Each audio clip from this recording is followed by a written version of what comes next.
Okay, so correlation. So yesterday we started looking at a scatter plot, and should I give you guys a second to get stuff out? Probably. Yeah.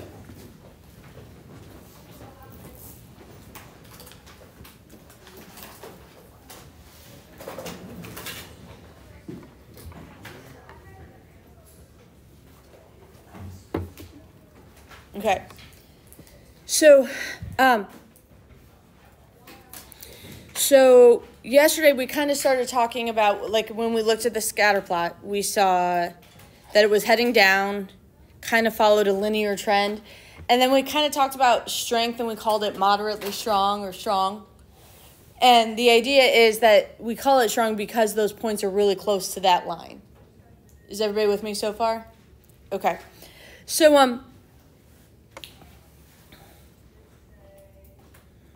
So today we're going to talk about correlation. Correlation is just a measure of strength measures the strength of a linear relationship.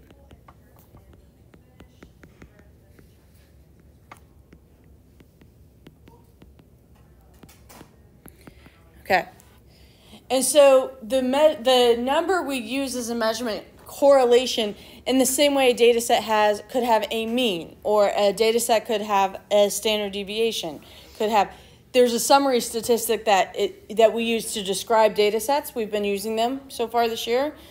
When I have bivariate data, so the summary statistic R is a way that is just similar to a mean, is similar to anything else. It is a calculation that we use to measure how strong a relationship is.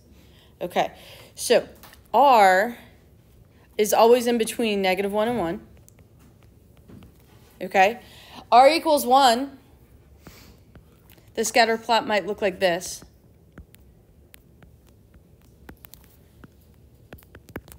R equals -1. The scatter plot might look like this.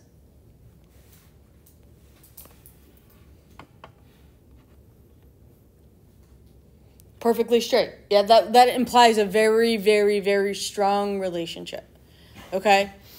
This one, I think I found R to be around 0.7, -0.7. Okay? So R can be interpreted, and the interpretation of R describes both strength and direction. And the further R is from 0, the stronger the relationship is. So this one, -7, is definitely closer to -1 than it is. I would call it moderately strong and negative. Okay? Now, R does not tell us if a relationship is linear or not. It says if the relationship is linear, this is how strong it is. So I don't want you to think a strong value for R means that the data is straight. It could still be curved. You still could have a curved scatter plot with a strong R. Okay? All right. So how is R kind of calculated?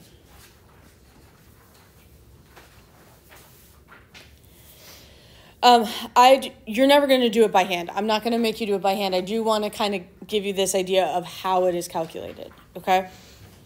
So this is a different scatter plot, guys. This is the number of letters. This is your guys' data that we took from that opening table, or that opening survey. The x-axis is the number of letters in your last name. The y-axis is the Scrabble score of your last name. Is anybody surprised to see a positive relationship here?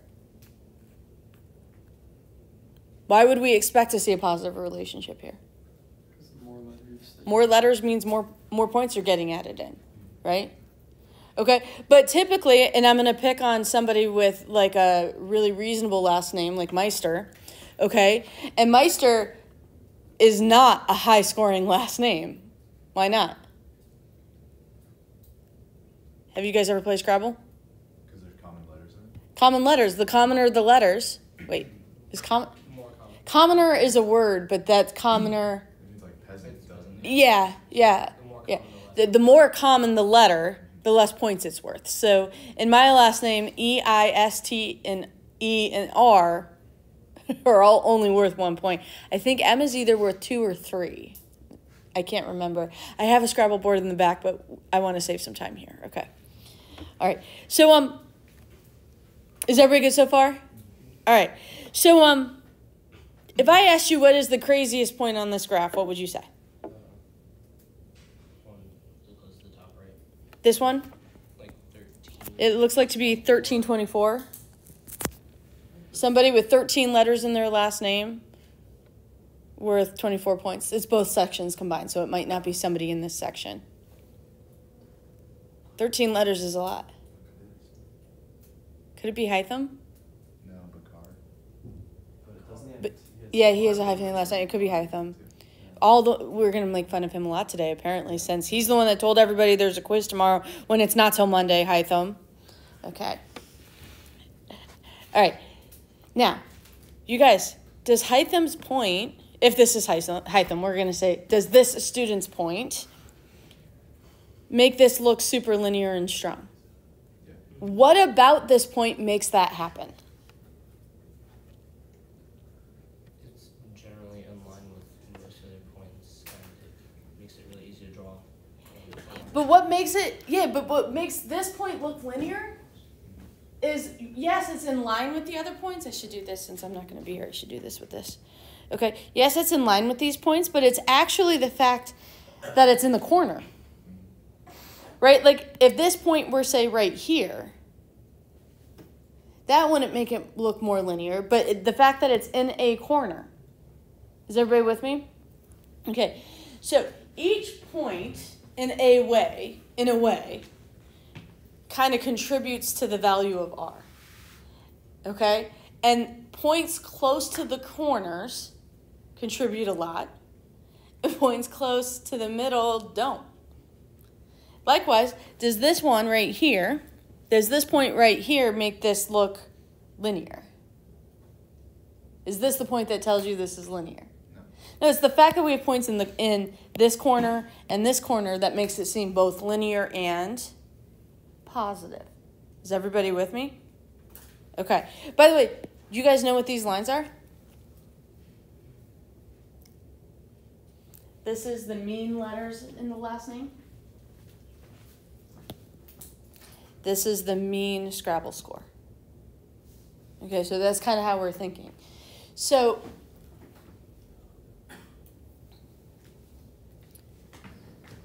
when you have points in these quadrants, when the majority of your points are in those quadrants of the means, that's how you end up with a positive relationship.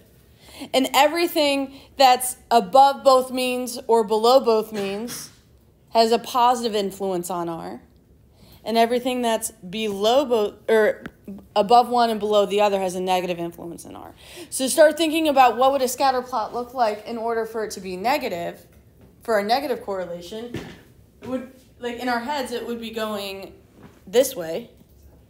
But also when you think about that influence on R, it's going this way and it's more negative. Yeah? Do you guys get the basic idea here? Okay. All right. So one of the things I'm going to ask you to do is interpret R.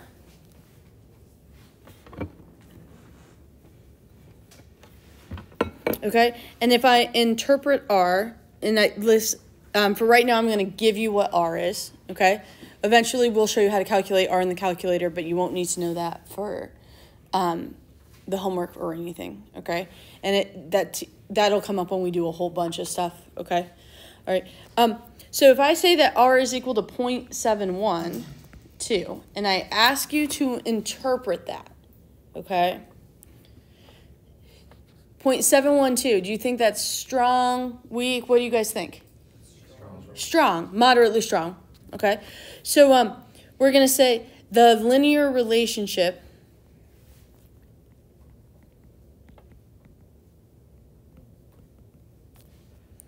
between number of letters and Scrabble score.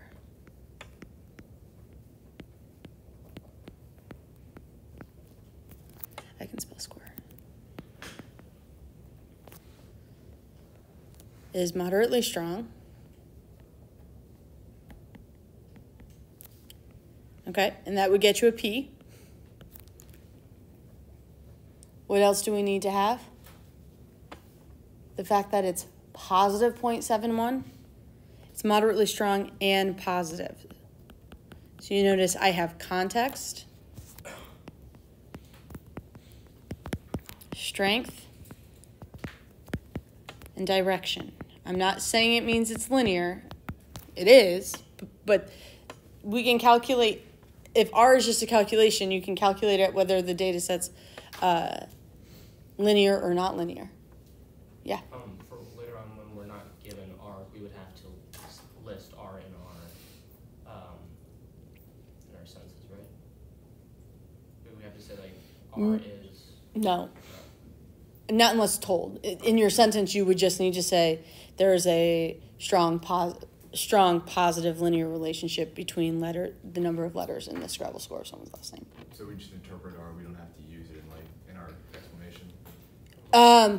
So if you were to have to use R, what you might be given is calculate R based on what you're given, which again we're nowhere near there yet. Okay, calculate R and then interpret what this means. You might be given something like that. But in describe what you see in the scatter plot itself, you would not need to do that. You can use your eyeballs to try to, even though our eyeballs are actually pretty terrible at determining correlation, because I can really manipulate a graph by looking at scale amongst some other things. So we kind of look at a bunch of different things. We're going to learn about all of those different things as we go through Unit 2. Everybody good? Okay, so we said, what if we remove this point? Now I'm wondering, like I'm trying to go through who's in that 6th period class to see if it could be anybody other than Hytham. And I can't think of anyone off the top of my head. I'm trying to go through this seating chart, but it's really hard for me to go through the seating chart with you guys in the seats. Okay, so if we remove this point, would that change the correlation? Yeah. Would it make it stronger or weaker? Weaker.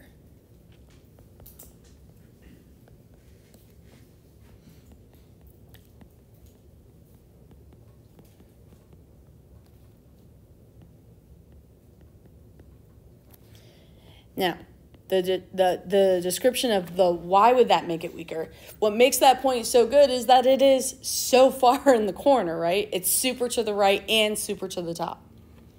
Yeah? Because, so it's going to make it weaker because that point is relatively a lot of letters and a lot of points. And so essentially what happens to calculate R, what really happens, you guys remember that concept of a z-score, number of standard deviations above the mean? Well, this point in this top right corner has 2 z-scores because we can compare it to 2 means. Is everybody with me? Okay, 2 z-scores to 2 means, so it has an x z-score that's describing how far right of the mean it is. Are you with me? It's a really far right of the mean. Okay? And the y z-score is also pretty big. So it has 2 really positive z-scores. So it has a huge influence on the correlation. Now, let's say we instead went to the person whose name had 7 letters and a Scrabble score of 11. So that might be this person right here. Talk to me about their z-scores. They're going to be pretty darn close to 0, yeah? Both of them are. And so now what if I multiply 2 values that are really close to 0? What am I going to get? A value close to 0. So are they going to have a huge impact on correlation? No. In fact, I'd argue that the correlation would stay about the same.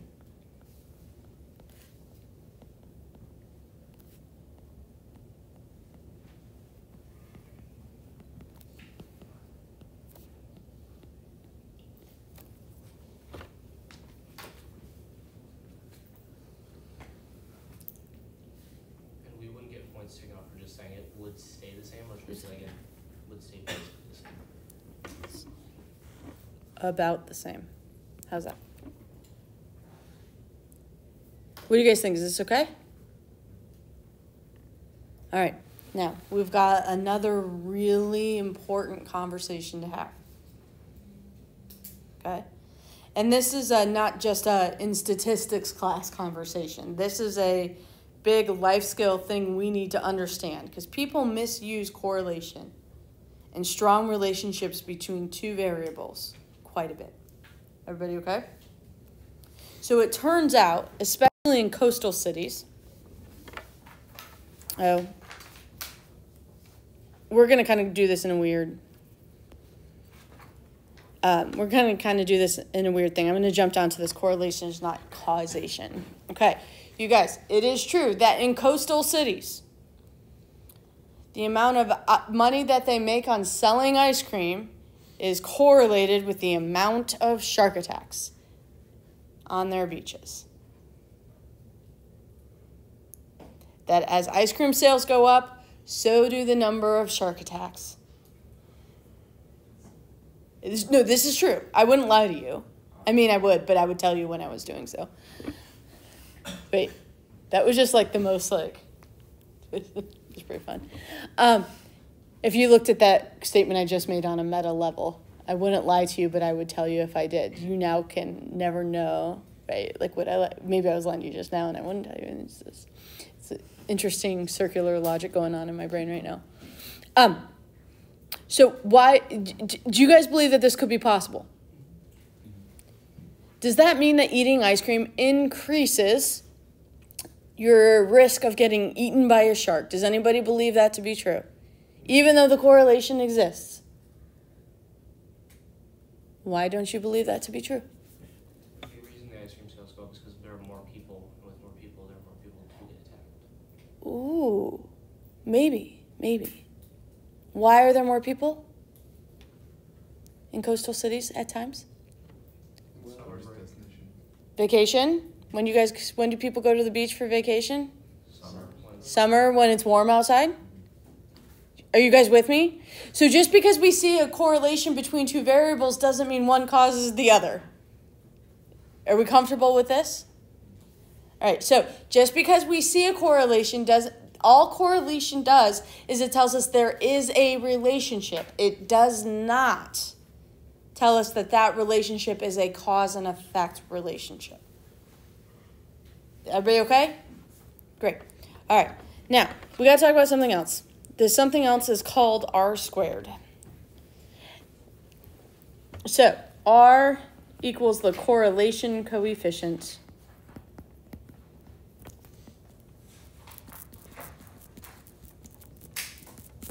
R squared is the coefficient of determination.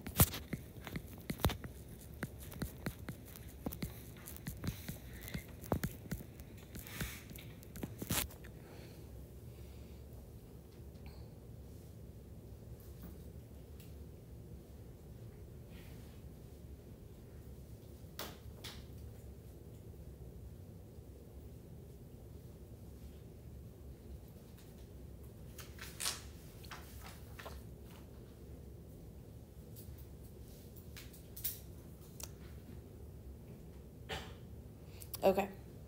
Now, what I want you guys to do is we're only going to be thinking about right now the variability in Scrabble score. Everybody good so far? So we're not thinking about the number of letters. We're just thinking about how everybody's names have different Scrabble scores. Remember how we kind of talked about deviation from the mean, right? You guys remember this? And it was like how far a point is from the mean. Okay.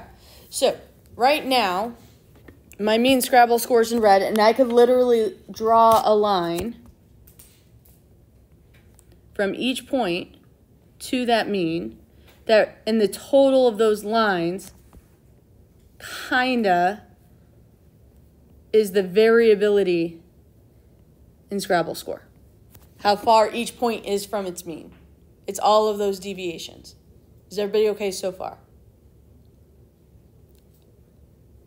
Okay.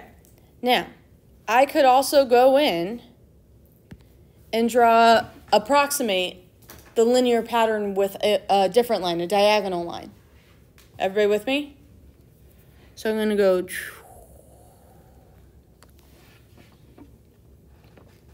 Now, the distance for each point from that line of fit is much smaller, yeah? Are we comfortable with that? Especially when we're talking about far away, when we're talking about the extreme values. So are you with me that the total length of those blue lines is smaller than the total length of the red lines? Are we comfortable with that idea?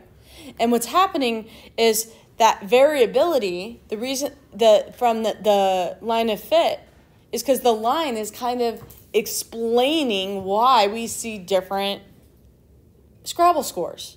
The line does the explanation. Of course, this person has the highest Scrabble score. Of course they do. They have way more letters in their last name. Everybody okay? All right. So, if I have that r is equal to 0.71, I promise you finding r squared is very, very easy. Does anybody want to guess how I might find r squared? Square 0.71. Take 0.71 and square it. Somebody with a calculator who is smarter than me, I'm good, I'm not that good. I bet it's just short of 50% or just over 50%. 50.04? So 0.504. Okay, so what we would say then, for this value for r squared, it is the percent of variability in y that is explained by x. And by x, I mean the relationship with x.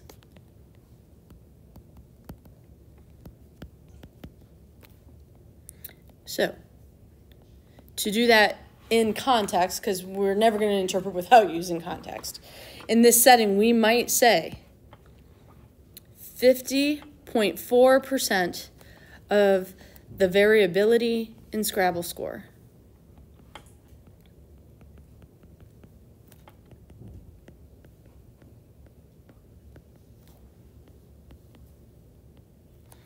can be explained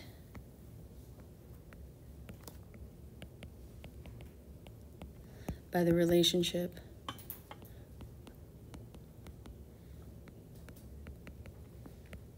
with number of letters in the last name.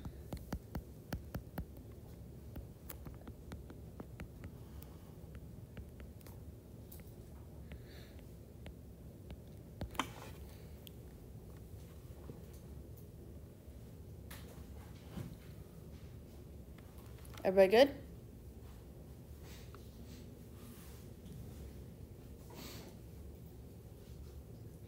You guys, what are some other sources of variability here?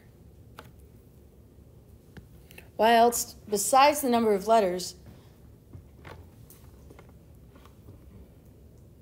many points each letter gets? points per letter is really important. So, for example, Sam, can I pick on you? Sure. Sam, your last name has 5 letters in it. Yeah. So we would not expect Sam, whose letters is below the average letters in the last name, right? But what was your Scrabble score? Do you remember? You know what? I can look it up. Because I have it right here on my...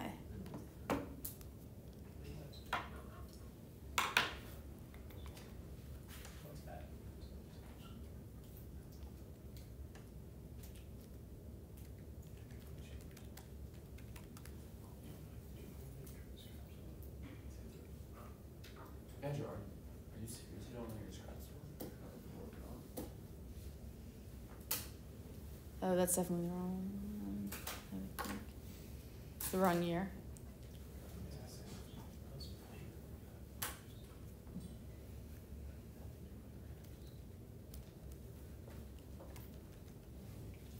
'24 entrance survey.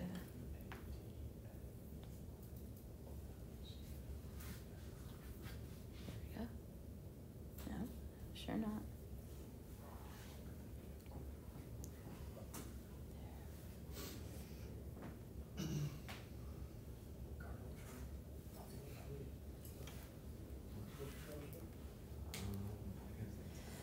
Okay. So Sam's last name was, so this point right here is Sam. Kind of erase some of these other marks now.